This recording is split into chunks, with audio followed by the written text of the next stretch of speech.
part of the reason why we're doing this year of inspiration is because of what happened at your session, the session that we did. Well, my man, I know he was a little lifted up and whatnot, but he had some good points. You know what I mean? And his main point was,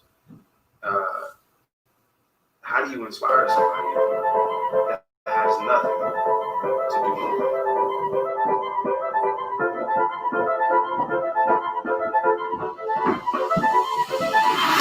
Here's to the dreamers. Cheers to the dreamers. Here's to the dreamers. And so we thought about it. We had a conversation. Like the last 2 years, we've been having these speaker series sessions all focused on educating folks how to do certain things in entrepreneurship, like bringing a lawyer in to talk about how to register your business, bringing a marketer in and talk about how to brand, how to market your business, and all this other stuff. But then we got folks that ain't even inspired to get to the level where they are. So they come in and they're intimidated by what they see. This is not inspiring them. It's not helping them. Like, so we just had to come back, man, and realize that there's people that look like them that's doing similar things and just have been able to be tenacious enough to get to this next level. We want to bring these people in to inspire these folks. You know what I'm saying? Our whole purpose is to inspire these folks this year because we want to get them the support to be able to go to that next level, whatever that looks like. You know what I'm saying? But that guy is the reason why this whole thing, this whole year inspiration started for us. Because he was like, dude, like, it's great that you're telling us this stuff. But we look at you guys like, y'all millionaires. Ain't nobody on the panel millionaire, multi-millionaire. They looking at that's how they see it.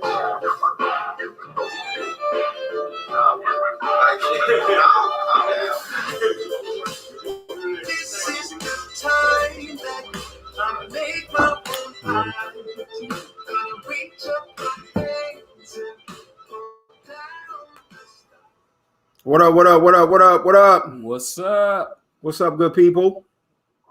How we doing? Hi, everyone. Can y'all hear us? Can you hear us? We can hear. Mic check, right. 1 2 1 2. All right. Welcome to the Porterhouse KC's Wednesday next show. What's next? And we're in a different space. Me and Sharon, we're actually down on 811 in our 31st space Street. On 31st Street. So we're excited. We're broadcasting live from the spot. Obviously, you could tell it's still under construction, but yeah, we're excited. So we got guests. We got guests in the building, or in yes. at home, at their homes. Yeah. What's up, people? We got Alex. We got B. Michael. We got Morgan. How we feeling? Yeah, I'm well. I feel fantastic. I'm really excited to be here. All right. Awesome. So really quick, we do these shows just because we wanted to, first of all, to stay present with our audience, and we wanted to make sure that people had some comfort in what's going on in the community, because a lot of people got ghosted. A lot of people kind of shut their doors, turned off social media, and just got scared and got nervous, right? And what we wanted to do is we just wanted to be forward in everything that we do. And so we wanted to make sure that we're providing some value to folks out there. So that's why we bring consummate professionals and people like you guys on the show to share with our audience. So we appreciate you guys joining us. So really quick, let's do a round robin. Who we got? Let's introduce ourselves. Yep. Other way. Alex. You're froze. Alex is froze. All right. I go first. Michael, you go first. Okay. Well, good evening. B. Michael here. Some blessings. I am the spearhead of Long Life Holistic Services. Here to talk about mental health, but I'm a Kansas City native. I'm a graduate of the University of Maine at Orono. I received a degree in communications. minored in philosophy, played football up there as well. Been in the community since '98, since I moved back here.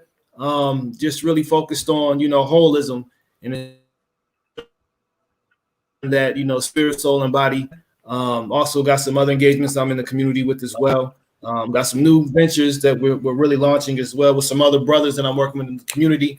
And so we're excited about that, but we're not really on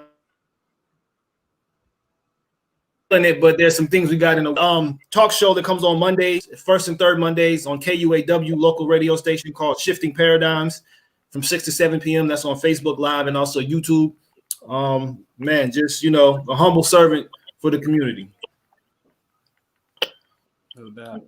Awesome. We appreciate you coming through. Alex, are we you look unfroze now.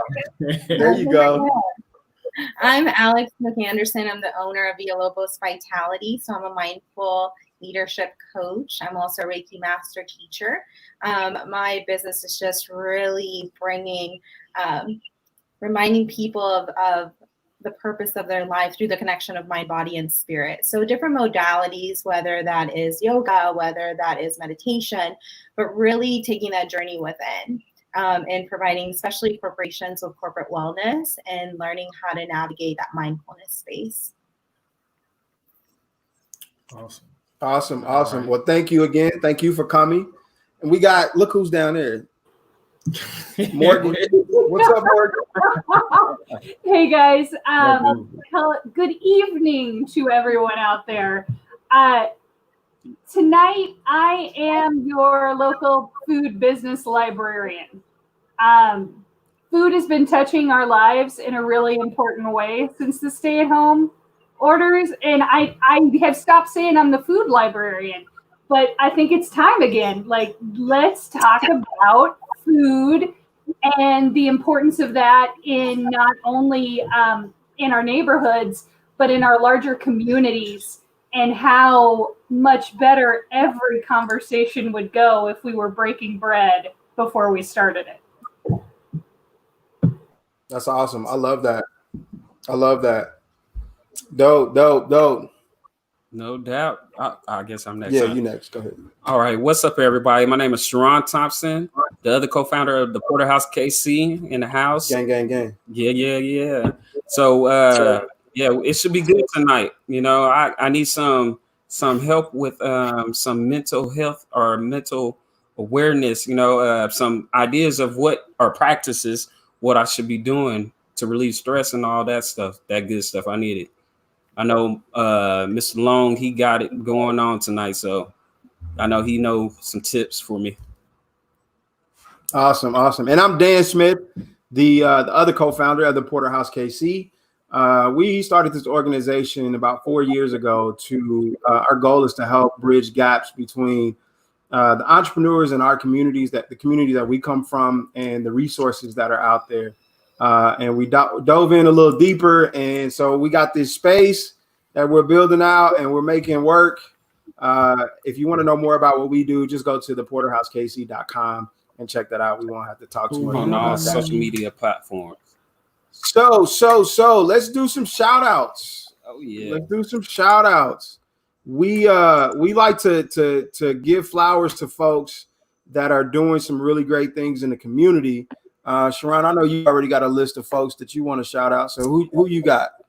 Let's see. Let's go down. Jaquan, with the comic books he got going on. 262 Comics. Yep. I got Carletta, Shakia Webb.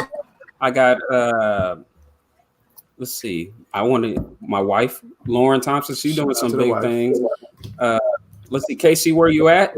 And then we about to have Juneteenth about to crack on. So very excited about that. See what we got going on with that. And I'm kind of short tonight, so okay. I'm gonna cut it short. All right, no worries. Short on the shout outs. Morgan, what you got?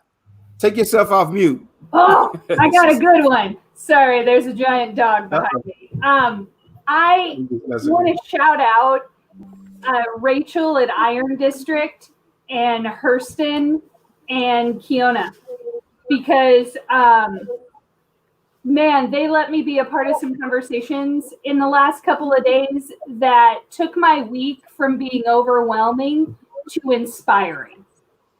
Oh. If they weren't putting out, because you think of this stuff and you're creative and you're like, ooh, that's my property. I got to keep it. I got to protect it. But those three individuals are like, no, universe, this is what I'm thinking. What do you have?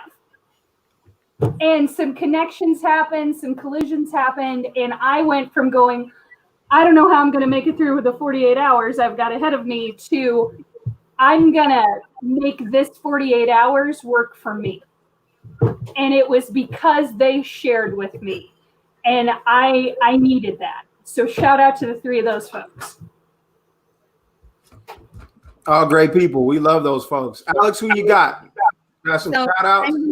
Give a shout out to my USKC sisters, which is Underground Social. It's a women's leadership group in Kansas City. We like to say the next future female leaders of Kansas City.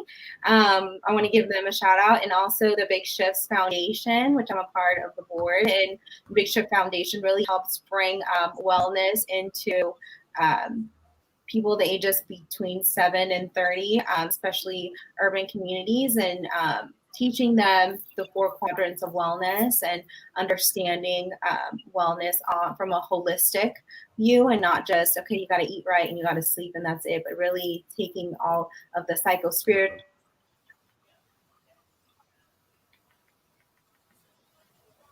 Alex, you froze up on us again. Shout out to the Rock Chalk Round Ball Classic, which is another great nonprofit that helps local kiddos fighting pediatric cancer, and my family that's listening in. So thank you. Awesome. You froze up a little bit in there. Can you, Alex, when we get done with this show, can you put some links to those organizations in the comments? That'd be great for folks to be able to access them. B. Michael. Yes, sir. Any shout out? I want to shout out, my Heavenly Father. I always want to acknowledge that. But I want to shout my fiance out. She has some nonprofit organizations, Tracy's Place and Nia's Nia Project, which is focused on doing mentoring for young women. So those 2 projects there. I want to shout out Kansas City Black United Front, that is in keeping the community, on the vanguard with just cultural, historical projects, and just informing the public about, just the African-American presence. I want to shout out a new group that we got called Melanated Men United. We're actually looking to do some real pretty big things locally here, and just expand also with some other groups with solidarity in response to a lot of the issues that are going on in the community. I want to shout out Patrick Copley. I got a lunch date with my guy tomorrow. He's actually an old high school classmate of mine from Shawnee Mission South when I was there during my freshman year. He's a local lawyer in Kansas City. So I want to shout out my man, Patrick Copley. He's definitely been, having some good conversation with him about some stuff going on in light of everything that's taking place. So, yeah, that's pretty much it for right now. I got you. I can't forget the Porterhouse KC. You got to shout out the Porterhouse KC. Yes, sir. Yes, sir. Big up. Appreciate it. Just some folks staying forward. Deanna's continuing to stay forward. Reconciliation Services, Father Matthews, staying forward. Terrence Maddox, I want to keep shouting him out, man. He's getting some national attention for his things. But I also want, so I talked about him last week, but we want to mention that T-Matt actually has a program called Books Not Bars, where over in KCK, he is a mentor for young men, and he's mentored, I don't know how many young guys that had been through his program and have found success. So I want to shout T-Matt out again. Wesley Hamilton, Edgar is staying present, and Tyrone is staying present. He had a really dope episode on KUAW this past week too.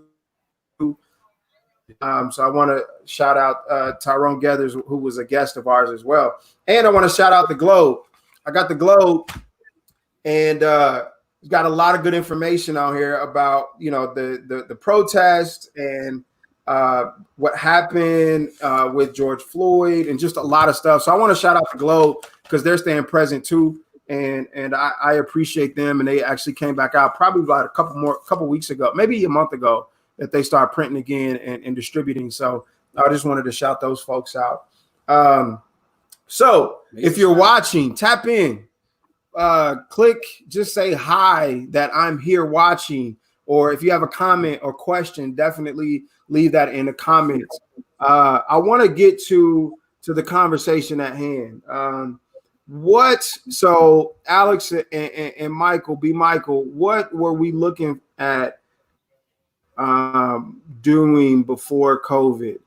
And I know you both work in the mental health space and the mental restoration space and all that good stuff. And so what were we looking forward to when before COVID hit us? So I think COVID before, what's been really great about it is that it's made people stop and take a look. I think before COVID, we were telling people like, hey, you need to take time for yourself. You need to take time to rest your bodies. But they're like, no, I'm too busy. I don't have time for that. So then we were forced to stop, and we're forced to look at all of the things that we were kind of preaching about before. Like before, we were talking about that inner journey and how you have your outer space, but also going within, and how your outer world can reflect your inner world, and getting to know yourself and getting to know what your limiting beliefs are, getting to know, release the trauma. But no one had time to do that work, right? So now it's like, okay, now we're kind of a little bit forced to do that work. Being in COVID and not having that control, it's made us do like the lessons that you kind of do once you start going within. So things like getting comfortable with being uncomfortable. Well, we all kind of are doing that now. So it's been really great to see. I know from me, like, every time she just starts getting good and it just freezes. I know, it froze up on us. Alex, are you there? She's here. Okay, there she goes. There she goes. Alex, I know. I see you. Hopefully it froze up. You were like right there, and it froze up. So yes, it's just being able to help those that are currently in it. How to get out of it, how to see things from a higher perspective, letting go of control, and also finding themselves within. Vital. Awesome. Vital. So, B. Michael, what pre-COVID? What were we? I mean, you were working on a lot of stuff before we jumped into COVID. What was that you were working on and looking forward to really pushing out? Well, what was really taking off was the radio show for me, Expressly. And that was just really getting some people together, bringing them to the studio and just talking about different concepts and different principles and paradigms, and really just, getting people to think critically about just life, and just, just changing perspectives, that we know Kansas City has some pockets of consciousness that are dull in areas. You look at the violence rate here in Kansas City, even in spite of what's going on with COVID, there's been a lot of homicides that are still taking place. And so really trying to just challenge the mindsets of Kansas Cityans here. But also, I have some virtual communities that I was also engaging as well. So, it kind of didn't really change a lot for me. My activities are pretty, low key for the most part. My circles are pretty tight. Solitude is something that, I can bask in. And I think that with COVID coming out, it did allow people to understand the importance of solitude, or the importance of stillness. As Alex mentioned, rest as well. The sports have come to an end. So the entertainment was pretty much, redirected. And now people are forced to deal with like real life issues. And I think so many times we can get caught up in the bread and circus of life that we really miss what's the undercurrent. And tapping into that, allows us to really see what's more crucial, and what's more essential, so to speak. And you hear that word even with COVID, essential workers, but what is essential? And so when we look into what is, transition since the COVID pandemic, I believe people, and I pray people are taking a little more crucial look into their own lives, as Alex was mentioning as well, and connecting it to the bigger picture. Like, what is really going on, and how can I be an agent of change and transformation for the good? So, that's pretty much what I strive to, exude and to, promote. And so that's pretty much where I was prior to COVID. And that's where I am now, even with COVID going on. Understood. Morgan, what's your thoughts? What do you think? I love how you all are bringing to the forefront. We should be doing things that we've always known we should be doing, and we didn't stop and do them. And I think as we're trying to practice, like hashtag COVID grace, as we're trying to allow ourselves to feel, that we need to be more intentional with how that feeling works. And I am so excited about tonight's discussion, because I just want to put it out there, guys. What do I do with this rage? Right. What do I do with all this anger? Right. Where do I put it? How do I process it? And just like you said, when you said I was basking in solitude, I'm more flopping around in aloneness than basking in solitude. But okay, cool. When you're in your home and you're not getting out as much, and you're seeing these images, and whether you're seeing them as a spectator or you're seeing them as someone who's threatened with this every single day of their life, how do we work through, for what my mind is going to translate as rage, what someone else will treat with grief? What do I do with it? Yeah. That's what's on my mind. Right. Great points. Yeah, that makes sense. What about you, Sharon? What you think? Like I said, it's so much rage out there. Like Morgan said, so much rage out there with people. They need to find a release, some way to release it. I know we can try to do candles or go boxing, or something. But I know Michael and Alex, pretty sure y'all know how to release stress or help people release stress. So that's why we picked y'all as experts tonight. Yeah. I don't know how many times that I went to B and said, "Hey, I'm dealing with something right now, man." And we talk about bubbling up, right? We talk about putting that bubble around, you know what I mean? And so energy up. We walk past each other and see each other. Bubble up. What you think, Alex? So I think it's honoring those feelings, right? So what happens is, if we don't release those emotions from the beginning, it's kind of like waves. So we want our waves to be like this and not to be like this. And I think for so long we've kept it like pent up, that now it's like overwhelming. So now we're like drowning in those waves instead of kind of like riding them. But you kind of have to honor where you're at. So if you're feeling rage, so emotions should really be like food. You should be able to feel them, acknowledge them, honor them, process them, and then let them go. And instead of just sitting in them. So much has been pent up that it's coming up, but you need to do whatever calls to you. Some people, go and pray. Some people go and work out. Like, if you need to go outside and like scream and just like yell the F word to release that, then do that. But it's about letting that out and having that release, instead of it getting stuck in your body, getting stuck in your emotional body, because then you you just get stuck there, right? And it's all, I think life is about, like, constant movement, flowing, going through cycles, and not getting stuck. So what feels good to you, and honoring that.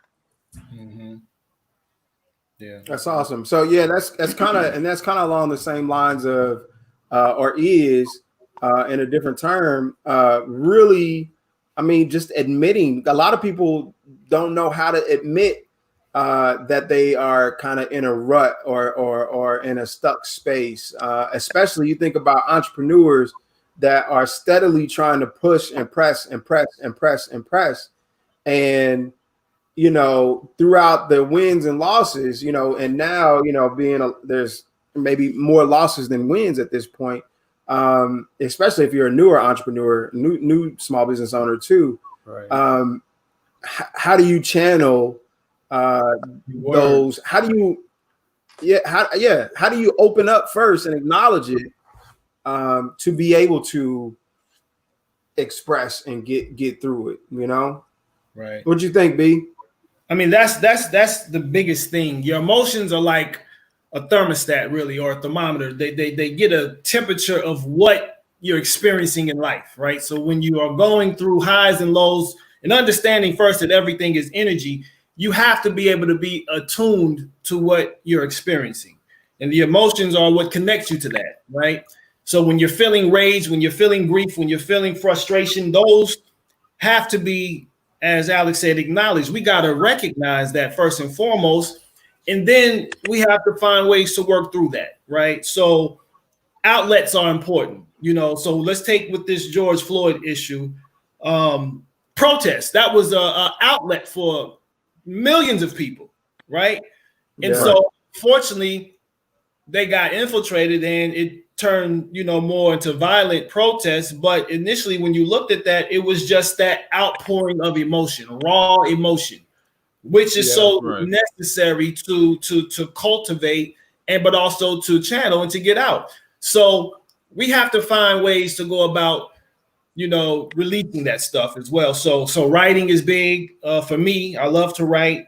Working out, breathing exercises, talking with someone, you know, even talking with yourself sometimes. I mean, people may look at you like, oh, you're funny, but when you're just vocalizing, getting things out, getting your thoughts out, it's helpful. It is very helpful. It's not like you're having a conversation, but you're just encouraging yourself and you're saying, this is where I'm at. I'm here. You know, I feel this way.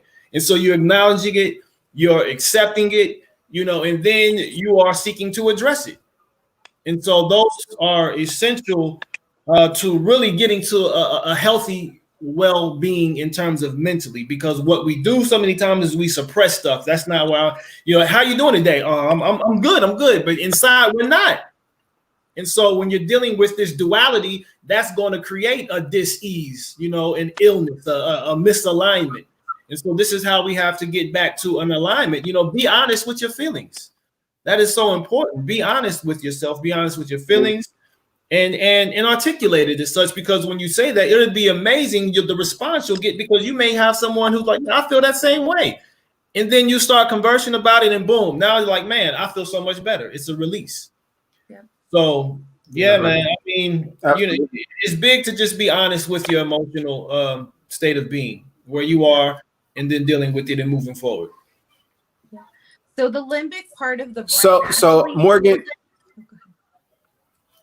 No, go ahead, Alex. You got it. I was just going to say the limbic part of your brain actually will release about 50% more stress if you say out loud the feeling that you're feeling. So, you know, like Michael said, you don't even need to talk by saying out loud, like, I'm feeling anger, I'm feeling this. You're starting that process of release. And as you mentioned, the main thing is to not hold on to it, to be able to move past it, and it's whatever works for you, to be able to find that release and find that alignment, like you said, back into what you feel. Because our natural state is joy, but we're so not used to being in a state of joy. We're always waiting for the other shoe to drop, so it feels uncomfortable. So when you're in that good state, you're almost waiting for something to come up. So the more that you practice like mindfulness, like Morgan said, or gratitude, then you can come back and come to that alignment. And that was like my first, I want to say, key thing that kind of helped me, because I was like that person, like you said, that entrepreneur that was up at like 3 a.m, thinking about work, thinking about everything that I needed to do. My value was based off of, what is my title? How much do I make? And what am I producing? Those are the 3 things. And now where my vision of success has completely shifted.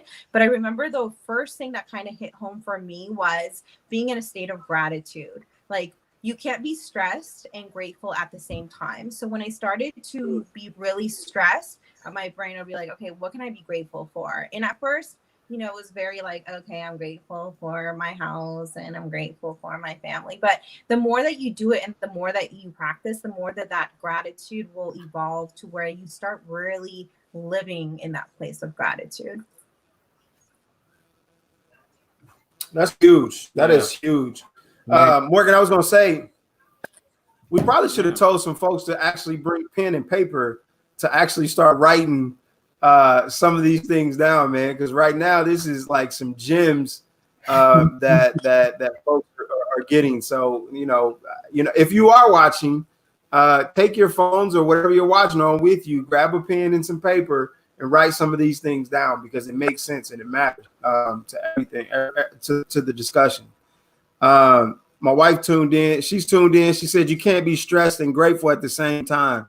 She just emphasized what Alex just said. That's Right. awesome. That's true. Man, so we're dealing with we're currently in COVID, right? And Morgan's kind of mentioned it earlier that she's trying to figure out how to keep things together in COVID.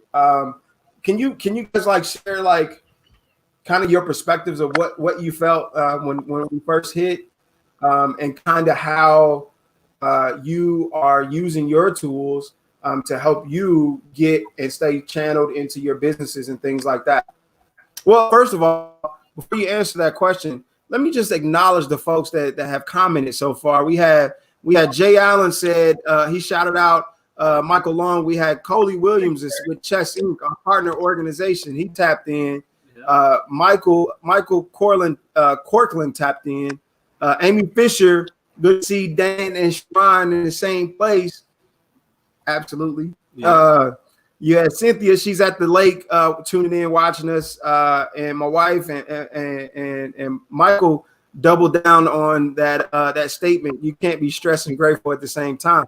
I hope you guys are writing that down. You can't be stressed and grateful at the same time. And Hurston just tapped in. So I got Hurston with this as well. So what's going on, Hurston? Big Hurst. All right. So back to that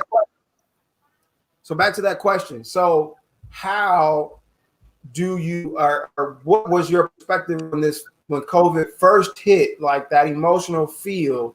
And then how did you use the tools that you have to bring you out to be able to continue your businesses and to help be present for others that are in your circles? I know for me, obviously the first emotion was fear, right? Like the fear of the unknown, fear of loved ones not being safe. And our brain always kind of goes to worst case scenarios. So I think what I did was kind of, you start to be the observer. So I started to really think of this like from outside in, where I'm like, okay, that's worst case scenario, right? Let's just focus on today. Let's just focus on feeling right today.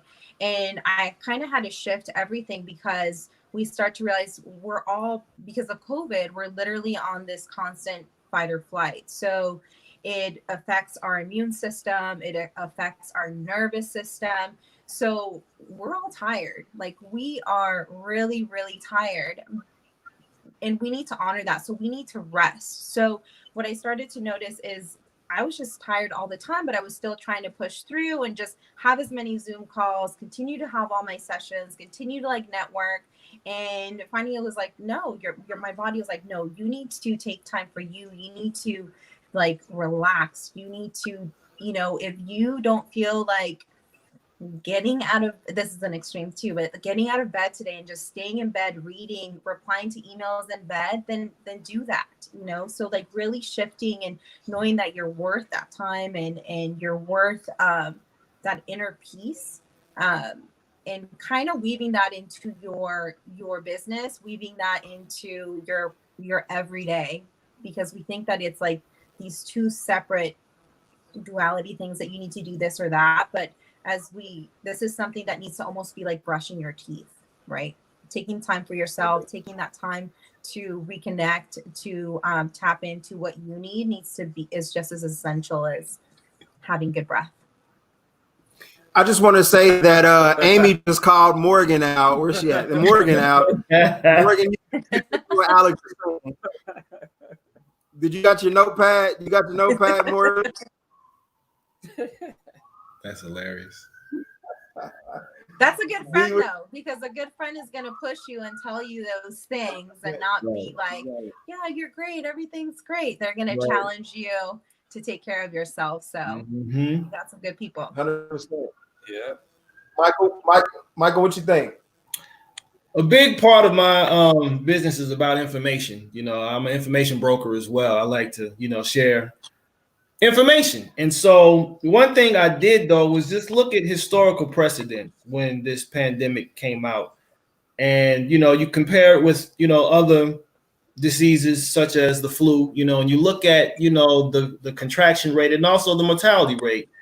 And so one thing I really wanted to do was just quell people's fears, that were being stoked by television, by propaganda. So I'm like, one thing you need to do, turn the television off. You know what I'm saying? I'm not saying completely disconnect from everything, but stop buying into the fear campaign, right? Everything. Understand that, there are seasons of sicknesses that come around, and it's regular. This is nature balancing itself out. Rest in peace to everybody who has lost their life, but understand how that life is about cycles, and so what I wanted to do was just get people, boost your immune system, make sure your diet is good, make sure you're getting supplements, make sure you're drinking water, make sure you're getting rest, make sure you're exercising, make sure that your immune system is boosted, because what fear does, as Alex said, is it compromises your immune system. Anxiety compromises your immune system. And so when you're buying into everything that is being conveyed via, television and stuff, well, it's having an effect on your system.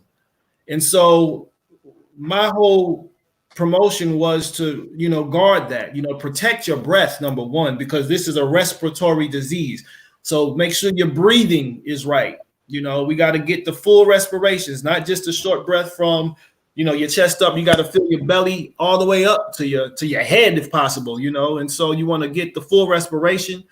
And so in doing that, it was just really about focusing again on what's essential and not just, the sound bites and the propaganda that's out there, and not saying that all science is quackery, because science is science and we got to really understand what good science is. But, take into account the mortality rate that COVID, has with it. And how many people have recovered from COVID when they contracted it?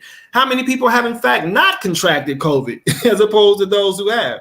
And not just, presenting it in a optimistic sense, but in a realistic sense, and really, having people take into account what they can do proactively to prevent themselves and others from, coming down with the COVID virus. So yeah, that was what I was really about doing, and just, promoting positivity, promoting consciousness, information, awareness, and focus, and activity, be it proactivity or even activity in the sense of our bodies in motion, to keep that spirit's mind and body in alignment. And to kind of, I love that. Just to add to what Michael's saying, like something else that's really we don't pay attention to, like he mentioned, is our breath. We release 70% of our toxins through our breath. Like I didn't know that before. So having those deep breaths, like we are normally such shallow breathers. We're breathing from our chest instead of down in our diaphragm. So that's even something that you can start doing that doesn't cost anything, that doesn't take time. Right. Is you take those deep breaths, like notice that breath going all the way down to your belly, instead of just breathing shallowly, because when you start to breathe shallowly, you actually are activating that fight or flight. Yep. Which, triggers all of those cortisols and all of those stress hormones, which compromise your autoimmune system. So it's like this ending cycle, right? But what's really beautiful, it's like any day at any moment, you can decide like, nope, I'm going to stop, not do that, and kind of realign and go back. Yep. Yeah. That breathing is legit. I don't know how many times, like when I was watching the news, like I couldn't turn off the news. That's what Michael was saying. I couldn't turn the news off, and it was debilitating, right? It was polarizing. It was all those things, and I felt like I couldn't turn it off, and then because I felt like I was going to miss something if that was the case. And then after probably like 3 days or something, I had to. I was like, there's no way that I'm gonna be able to keep this up. Like, I can't do this. I was watching the press conferences and all that other stuff that was coming out, and I had to pull back. Morgan, what you think up there? Well, you guys were all watching the news. My bad habit is I had like both cell phones going. I was emailing. I was voice to texting at the same time. I was doing all the things because that's my setting. Oh, that's a nice compliment. That's my go-to setting. Like, if there is a problem to solve, I go into hyperdrive to compensate for the fact that I maybe emotionally can't deal with it. And I know half the battle, right, is knowing what your triggers are and knowing what your bad habits are. But Amy's right on. I'm listening to you all talk about this, and I'm going, the entire 3 months we've been at this, did I ever allow myself to just stay in bed or sit on the couch without the purpose of watching the news? Did I ever do that? And am I harshly judging others who did? And am I compensating in some other way? So thank you for your words on that, because I think sometimes we just need someone we respect to lay it out for us. And you both did a wonderful job of that. Thank you. Amazing. Can I bring up something real quick, if I may? Just quick before Sharon. Talking about breath again, Alex was talking about there's a spell going around, and it said from what George Floyd said, but you're hearing people now say, I can't breathe, right? Right. And if you think about what they're saying, it's counterproductive, though it is a common thing that is being said by those who are suffering under the police terrorism. But in affirming that reality, it's like you're creating, a reality for yourself and saying, I can't breathe. And so when we're saying this, we got to be very mindful of what is being stated, because power of life and death is in the tongue. Yes. So in saying that, we can definitely like strangle ourselves in so many ways and asphyxiate our consciousness by saying phrases like that. And so we got to be very mindful of what we're saying. And that's what shifting paradigm is all about. Like, let's not reaffirm that reality. Let's change that. Let's change that paradigm. Yeah, so like shifting that mantra, that saying from I can't breathe to like black is beautiful. Something like that. It completely has a different energetic feel behind it.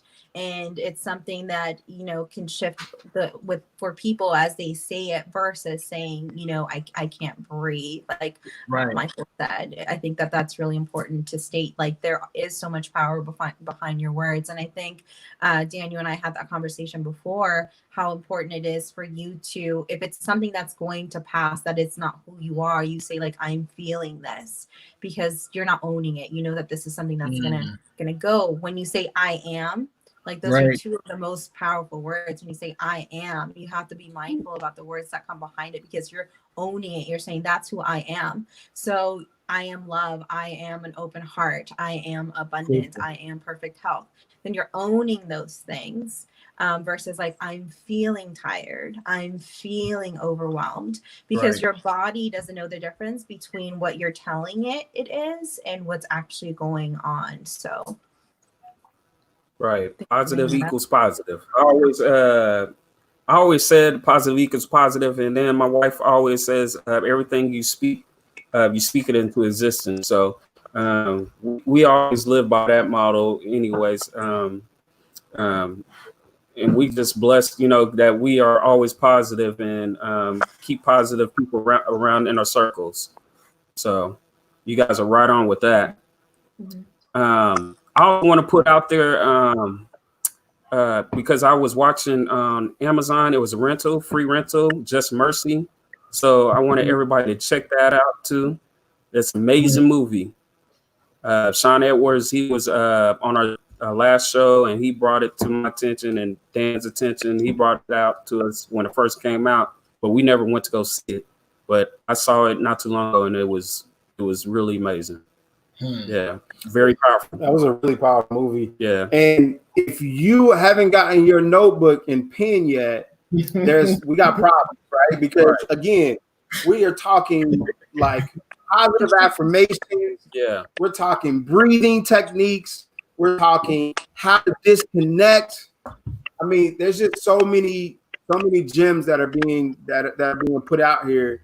And I hope that, because this is the thing, Alex and B Michael, right? They are professionals in this space, right? And we don't always have access to professionals in certain spaces at every whim, right? And so when we get people like this to come on a show like this, you have to understand the importance, and you have to take away some gems, because when's the next time you're going to have these professionals in these capacities, sharing and just giving you information. Now in COVID, obviously there's a lot of folks that are opening up a little more and sharing a little more, but at the end of the day, there's going to be a time where that's not going to be possible or not available, and so you'll be able to pull out that notepad and refer and reference to the stuff that we're learning here today. So, and it's recorded, obviously, so you can go to our Facebook page and you'll see it there too again. But right. So another question. I have one question. Sorry. Go ahead. No, you got it. As essential workers, what do you have for essential workers to cope with relieving their stress? Because they have to deal with fear every day. It was at a bad time, not so much now, but when it first hit, you had to go to work and you had to deal with it. What do y'all have for them? So I think it's a lot of the things that we've already mentioned, but even making it even more important. One of my students is a nurse, so she knows that part of her day, for her to get in that right mindset, she needs to do some type of guided meditation. She needs something that can help her align and get ready, raise that vibration, so that when she goes into work, she's in that high vibration and is able to bring others, with her. So when I talk about high vibrations, that some people may not understand, but you may be able to feel or remember when you were in a room and you're around someone that just like takes up the whole room, and you can feel like their happiness, you can feel like their energy, and you're like, ooh, I want to be around that person, because you just feel so good. That's having a high vibration. Where we've also felt the opposite, where we felt people that kind of suck the air out of a room. So she knew that she had to get herself like in that space to be able to bring joy and gratitude and things into her job, or else she would get lost in the shuffle and get lost in the emotions, because it is very hard. And also taking time for herself, I think, was like the biggest thing that she understood. She had to prep and take care of herself before she could go and take care of others. Right. I would add to that proper dieting. Make sure you're getting a good balanced diet, lots of life. Get your vitamin C, vitamin D, magnesium. That'll help your cellular structures be more soluble, so the C and the D can process. Mindfulness and visualization. You want to bubble up. So what you want to do is just see. I would even say like just gold light around you. That golden light, is just a protective energy. That yellow is lively, is vibrant, and you just imagine a force field around you when you're going to work, especially if you're dealing with people directly. You want to just put up your force field or your aura, emanate your aura. Focus on your chakras as well, your energy centers, 7 on your body, 7 energy centers from your crown to your perineum area, and just see those in the colors. Roy G. Biv is the best way to think of your chakra colors, right? Red, orange, yellow, blue, indigo, and violet. So you see the Roy G. Biv, you learn that in school, Roy, so visualize those, see those, circulating in a clockwise manner, so that your power center is just on fire. Posture, make sure your posture is straight. You always want to get good posture. That's going to help your nervous system, just stay active and really lit. So if your power bent, your energy is not going to flow as much, but if your power cord is straight, your energy is going to flow straight through. So and just breathing, breathing and just positivity, just being engaged, good customer service. How you doing today? Smile on your face and just emanate light. I feel like he just called us all out, and everybody just starts. Everybody sit up straight. Right. So what was you saying? I mean, it's So simple. And that's the thing Alex mentioned. A lot of the things that we can do to boost our immune system is free. And it's just being mindful and doing things that we can take control of and work on every day. Now, I'm not saying it's going to be easy, but it's simple, right? And so we can carry these things out and just move on with our health and moving forward. No, my wife had a question. She said, what can we do as parents and educators to help our children with their emotions, especially dealing with COVID and all the protests that's going on? That's a great question. Yeah. You got to think about that. Working with educators and parents on how to keep children emotions intact while dealing with all this. If I may, one thing I would suggest is provide a historical context to this. This is nothing new, unfortunately, but show the resilience that people have demonstrated through times that are difficult. Show the good that comes out of it. You always want to present a balanced perspective.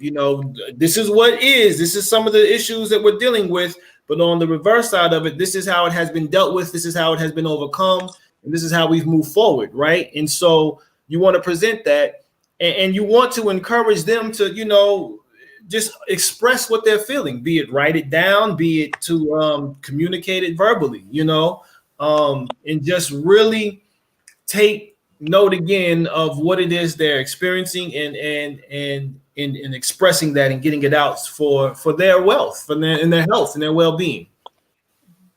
So just to add on, Michael, I agree. Creating that space for them to vocalize how they're feeling, because I think as children, sometimes what we do as parents is we're trying to control and keep them in that bubble. So we're trying to take away pain and all of these things and kind of sterilize their living, but they have to understand what's happening to be able to process it and making sure that it doesn't have to look a certain way, so when you think about allowing your kids to be heard, how many times, and I've been guilty of this, where my son will be like, oh, daddy's mad. And I'm like, oh, no, he's not, and so that's telling him oh, this thing that I'm feeling, it's not validated. So maybe I either don't share next time, or I don't trust this internal voice or this internal feeling telling me that daddy's mad.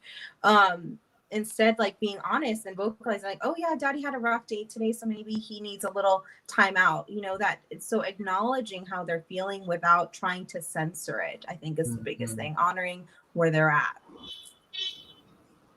I love that. That's a great point. Yeah, Lauren's real good with that. Yeah, that's a great point. Morgan, what you think? I also do that with my Chihuahua, just so we know, because she gets all and I'm like, oh, no, we're not bad. And that makes me think, do I also do that in the workplace? And is that harmful to not acknowledge how we're feeling in the workplace? So we've got all of this stuff that we're dealing with right now, and some really serious issues that we're not trying to make it through. We're trying to make things better. And how do we interact with everyone? So if you're an entrepreneur and you're leading a group of people, how do you acknowledge this and still be productive at work? Right. How do you deal with the staff members around you? How do you get people on the same page as you and know that how much it helps you to say how you're feeling out loud in an environment where that is, whether it's said or unsaid, we have some social norms that are not going to support you in that. How do you manage that? Because it's one thing when we're at home, it's another thing when we're in our family, and there's a third thing when we're out in our professional world. And oh yeah, what if you're the leader? So, but I think that that's a Yeah. big part of being a leader. Like for so long, we think leaders are strong and perfect and polished.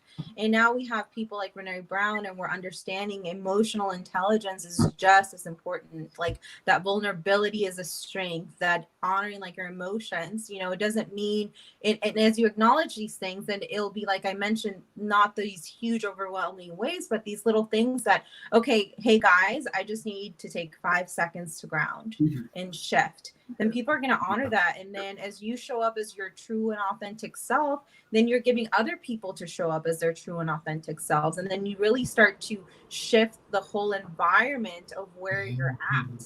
Wait a second. So don't say, I can't even right now. I need to leave. Say, I need 5 seconds to ground myself. Because I think words are very powerful in how you present what you're feeling.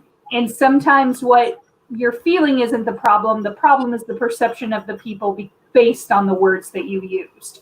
So could you give me a couple of other things to try? Because I routinely hear and do, I can't even right now, and then very dramatically storm away. What's a healthier way to ask for that room? Just say, hey, I just need 5 minutes for myself. I mean, no one's going to be like, oh no, you can't have that. Right. And ask, and then you doing breath work or just like reconnecting, whatever your tool is, but just asking for that grace. And I think that now that's another thing that that's really shifted with COVID is like, I hope that we're shifting to be more graceful. Like I remember when I had meetings, like everything had to be quiet, everything had to be perfect, super polished and great. And like now I'm like, I'm sorry, that's my 5-year-old yelling in the background. Like, sorry, like I'm not gonna try to control that. It is what it is. Like, and by acknowledging that, I see a lot more people that, you know, show grace, like, oh no, it's okay, like I get it. Instead of me trying to like, you know, and try to control. So you start to flow with your environment instead of trying to control it. Where that's where attachments and the struggle comes. If you really think about the times that you struggled in life, is because you've had an attachment to how a thing is supposed to be, how someone's supposed to act, or an outcome, you know, an outcome. And as you practice mindfulness, you kind of like learn to dance with life a little bit more instead of like being this robot or being in this victim mentality, or you know, you remember your power, and as you remember your power, then you don't have to almost like flex so much, and you can just flow. Right. A couple things I would add is take a moment to reflect before you respond, right? Because a lot of times we just become reactionary, and in that reaction, sometimes we may do something that we can't take back. And so taking a moment to take a deep breath and just really collect and to see, okay, this is what just happened. Now what? Right? Find your place, find your center, and then project from your center. Right? So when you do that, that's going to allow you to be more balanced and more holistic in your approach to the matter. And if you do need to excuse yourself, excuse me, I need to step aside for a moment, right? So just like she said, be graceful and understand the only thing that you can control is yourself. Yes. You cannot control anything else. You can't control other people, and understand people are going to be who people are. So in dealing with that, you have to find ways to make sure your energy is guarded and protected, right? And so in protecting and guarding your energy, that allows for you to be able to encounter people who are not so easy to deal with, right? But then you can also project your light on them and send them, you know, vibrant colors so that they can have their aura affected. And you'd be surprised on the little effects that can have on people. If you're just visualizing, you know, positivity for them and sending them good energy and sending them good rays, because they'll feel the negative energy one way or another. They'll feel the positive energy one way or another. So whatever you're projecting is going to be received. I love that. Yeah. I love that. This, you know, what's crazy about this, right, is that Alex and Michael have never met each other, right? And they are like both complimenting each other on exactly what the way that we should be and the direction that we should be like working towards, right? Like we talk about mindfulness, right? And actually being more forward in our ability to navigate life. Like that is just like, I mean, it sounds easy, right? It's well, not sounds easy. It does sound easy a little bit, right? But it's not easy. Oh my gosh, that's the hardest thing we did when Alex gave Morgan the other suggestion of taking 5 minutes for herself. So the onus initially being on somebody else, right? If your frustration, your rage, and your upsetness is on like the group, right? You're frustrated with them, but then you bring the onus on you and say, I need 5 minutes. I think that just changes the I don't know, that shifts the dynamic of that frustration from them and recognize that you are the one that actually needs that break. And so you taking that and you going and trying to figure life out first before you come back and it's just it is like you said, you the one with the issue. Dude, yeah, like a lot. That's awesome, man. That's awesome. Dude, we could go literally all night talking about mindfulness. Oh, yeah. I want to do a round robin, kind of like your last thoughts, parting thoughts, things like that, on staying forward. But in addition to that parting thought, I want you to talk about what you're looking forward to after COVID. Like, what are we looking forward to? Alex, what do you think? So I think just something to mention with like mindfulness. So you said, Michael and I are kind of on the same page, but just know and remember, we may be like a little bit down the road, but what we have, everyone else has. Like you have this within you. So don't try to feel like you need to go and find it outside of yourself. You just need to take that time. And mindfulness is, like I said, it's like a muscle that you didn't even know existed. So you haven't flexed it, you haven't worked it out. So you just need to take time to work it out a little bit.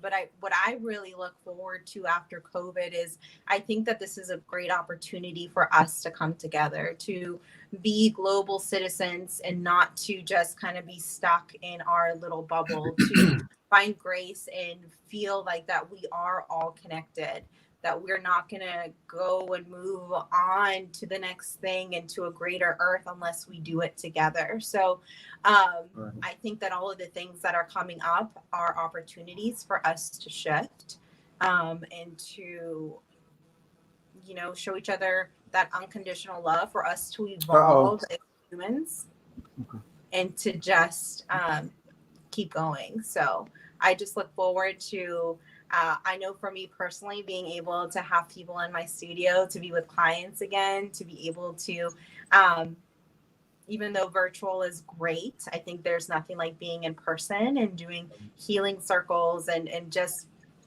having those places where people can come together as a tribe, as a circle, and help each other heal. Right on. Awesome. How about you, Michael? First thing I would say is this is a great opportunity for us to realize that we are spiritual beings with souls in a body, right? And so when we really understand our constitution as human beings and we're getting to our humanity, because we're seeing a divide right now, but the more human we become, the more spiritual we can become. And the more spiritual we become, literally the sky's the limit. And so our potentials are, beyond anything that we can imagine. And so the more we connect with our spiritual side, the further we can go as humanity. And so in doing that, we have, I believe, a blank canvas before us, because everything that once was is pretty much no more. The normal that we once knew is pretty much gone. And so we have an opportunity to reshape our reality based on what is within our consciousness. And so the higher we can vibrate on our conscious levels and become intentional in what we're wanting to see in life and in existence and in the world and on earth, that's something that we can manifest. And so what we will is what will become. And so it's just a matter of now being focused on willing into existence a better life for humanity, especially for the children. You know, I'm a father of 3, and I want to see them in a world that they don't have to deal with the worries that, you know, the generations that came before them dealt with. And so that can be possible given what humanity can do. And if we understand this most important principle, that there's only one race on earth, right? And that deals with mental health, believe it or not, because racism, classism, the gender, you know, ism, the ageism, all these isms contribute to our illness mentally. And so the more we can do away with these labels and these divisive schisms, the more we can actually come to understand that we are one. And that is everything. Oneness is so important for us to really seek to attain and to grasp and to bring forth for, you know, the betterment of humanity. Oh man, we The last part. that last little bit, it froze up on us a little bit, so we couldn't hear that last piece.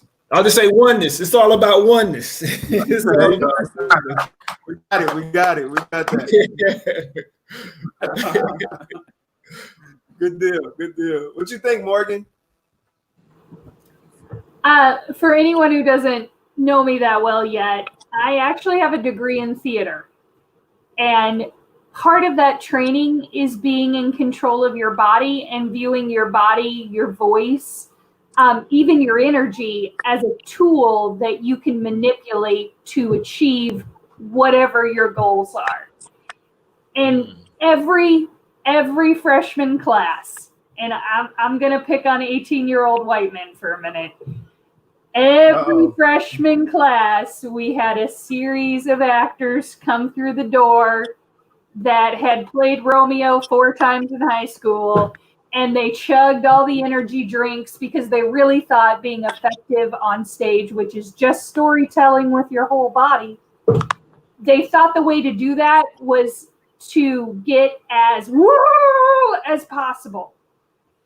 And in theater, we really try to not go to that place, not be stimulated out of our minds by the time we get up to say our lines.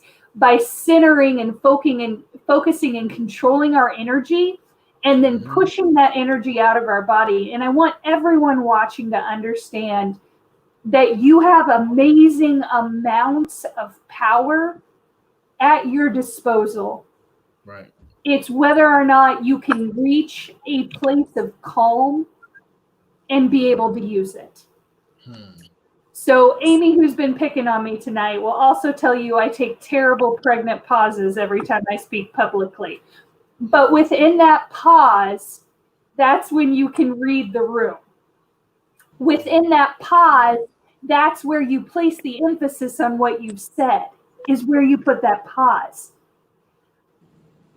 You have that power, but you're more effective if you are in control of your tool.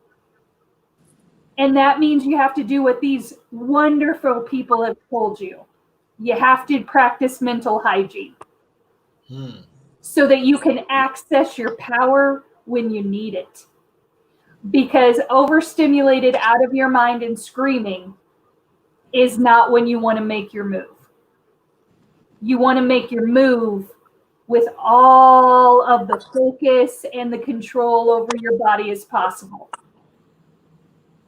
Yeah. And that requires practice.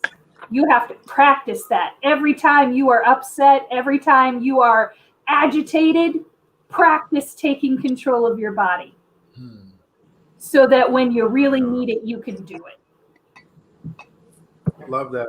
Yes. You have to stay ready, so you don't have to get ready. I just you gotta stay ready. You don't have to get ready. I love it. Fact. Right. Ron, what so you think? What I think, I took on, I got some great techniques tonight. I could take away breathing techniques, the posture, the auras. Positive equals positive. Thank you guys, Alex and Michael. Thank keep you. it up. keep our entrepreneurs with helping their spirits rise, and so to speak. We need it. Yes. We need it. Hey, I just again thank you guys for joining us. Well, we appreciate it. Thank everybody that tapped in. Amy, thank you for calling Morgan out multiple times on this episode. She is definitely going to have a conversation with you either after this or maybe tomorrow. I'm just letting you know.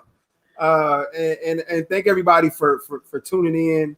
Alex, you know, like I said, again, I know what you do. I've seen a lot of the things in some of your sessions and the things that you've been doing on Instagram Live and Facebook Live. And I just want to say, continue to do that. Keep being forward. People need you now more than ever. And I say the same thing to B. Michael. Me and B, we talk all the time, and I always challenge him. Sometimes maybe too much, too often. But I throw challenges out there, man, because I see when I see greatness, man, I want people to be able to witness the same things that I see. And so I always push this out here to this guy, man, because he's got a lot going on, man. And I just stay present. I really appreciate you and all that you do. So just keep that. And I also wanted to say a couple of shout outs that I forgot about earlier. Zeke with the Fired Up. I was on his show yesterday. Me and Adam from Startland, or we were both on there talking about racial healing and things like that. And then Aaron, later on in the day, I was on her show. She has a LinkedIn live show. It's called Drink with Leaders. And so I was on there, and we were just kind of talking a little bit about the Porterhouse KC and some of the stuff that we have going forward. So I just wanted to shout those folks out as well.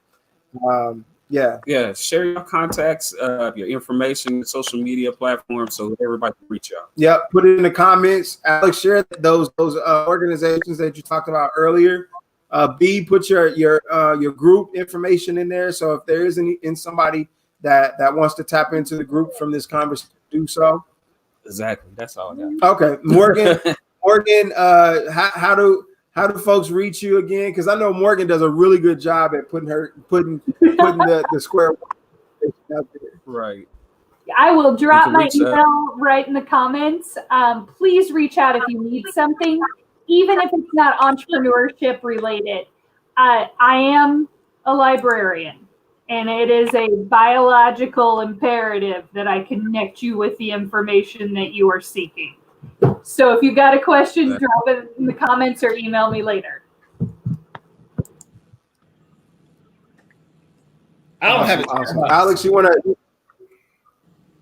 Huh? I don't have a chat box. You don't have a box? You don't have a comment box? Right. No. Okay. Well, once we end the live, you can go into the comments of the live, and then you can post it in there. Alex, what you think? Perfect. Okay, perfect. Cool. So we're gonna end this. I'm gonna put this video on to end it. Again, we so appreciate our guests, Alex and B. Michael, for coming on and giving us some tools on how to cope and how to get through this pandemic and everything else that's going on. Reach out to them for advice and tips and everything in between. So again, we appreciate you all for tuning in, and we'll see you next week. Awesome. Thank you all. Thank Have you, a good everyone. evening. Thumbs up. Thank you. Up. Namaste. You know, part of the reason why we're doing this year of inspiration is because of what happened at your session, the session that we did. Well, my man, I know he was a little lifted up or not, but he had some good points. You know what I mean? And his main point was, how do you inspire someone that has nothing to do?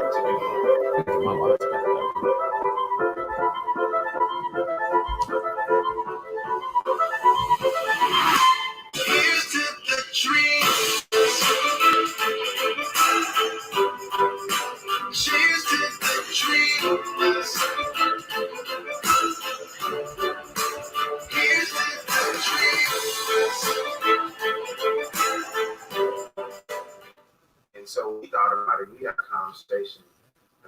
2 years, we've been having these speaking series sessions focused on educating folks how to do certain things in entrepreneurship, like bringing a lawyer in to talk about how to register your business, bringing a marketer in to talk about how to brand, how to market your business, and all this other stuff.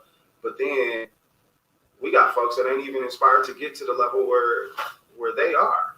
So they come in and they're intimidated by what they see. This is not inspiring them. It's not helping them.